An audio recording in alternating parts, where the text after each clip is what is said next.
Marahay na aga. Kumusta mga kaibigan? Ito mga lods, yung Let's Pinangat dito po yan sa Kamalig Albay. Ito po yung pinakasikat at talagang masarap na mga pinangat dito po yan sa amin sa Bicol.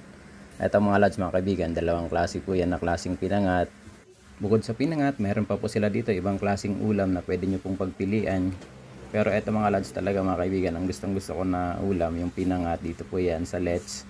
Matatagpuan pa ito mga lods mga kaibigan sa bayan po ng Kamalig, dito po yan sa Albay, dito po yan sa rehiyon po ng Bicol. Napakasarap nito mga lods, may sabaw-sabaw pang gata. Ito mga lods, talagang matatakam po kayo kapag nakita nyo po ito na nasa malaking lagayan na punong-puno ng napakarami at napakasarap na pinangat. Ito na mga lods mga kaibigan, may pinangat akong in order, tapos may kandingga, isa rin po yan sa napakasarap na pagkain po rito ng ulam, dito po yan sa amin sa Bicol.